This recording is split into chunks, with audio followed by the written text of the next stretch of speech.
Trump has promised to make America great again. But now, are his tariffs actually doing that? Or are they quietly working against that promise? Today, we're digging deep into the real impact of Trump's tariffs. And what will be the future of Trump tariffs? Trump has long argued that other countries have taken advantage of the US through unfair trade practices. And his solution is high tariffs, the taxes on imports, to protect local industries and reduce trade deficits. But the rising question is, will these tariffs actually work in the long run? Or are they just creating new problems for the US economy? Let's break it all down in the following points. Point number 1. More tariff revenues, but a shrinking economy. Yes, tariffs bring in money for the US government. Billions of dollars have flowed into federal coffers since Trump's tariffs began. But this comes at a cost. When tariffs are imposed, imported goods become more expensive. US businesses that rely on foreign materials, like steel, aluminum, or electronic components, end up paying more. Studies show intermediate goods costs increased 10% to 30%, matching the size of tariffs in many cases. That raises their production costs, slows down the investment, and that ultimately shrinks the overall economic growth. So, while the government collects revenue, the broader economy actually suffers. Point number 2. A widening U.S. trade deficit. Now, one of Trump's biggest promises was to fix the U.S. trade deficit. But the data tells another story. The trade deficit, the gap between what America imports and exports, has actually widened. Because Americans are still buying foreign goods, just at higher prices. At the same time, other countries are retaliating by buying less from the U.S., so instead of solving the problem, tariffs may have made it worse. Point number 3. China is exporting less to America, but not to other. It's true, China has been hit hard.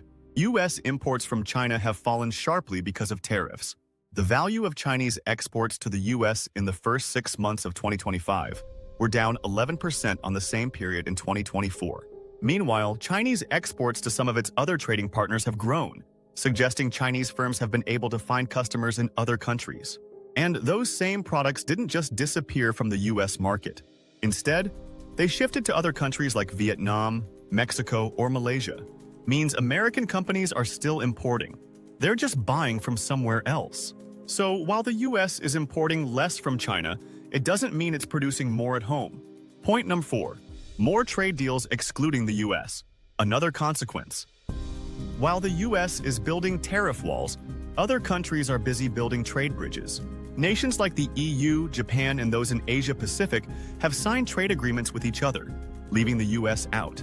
This isolates America from global supply chains and makes U.S. exports less competitive on the world stage.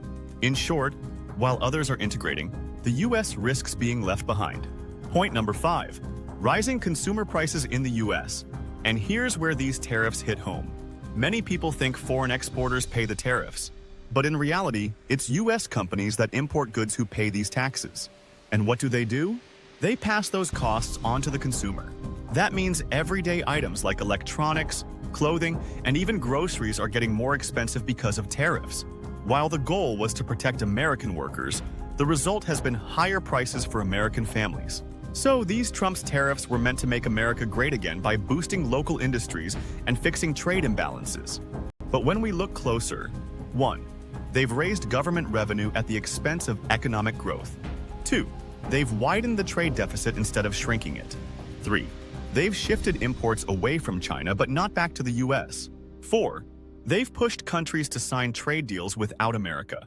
5. And they've made life more expensive for U.S. consumers. The tariffs might sound like a tough strategy.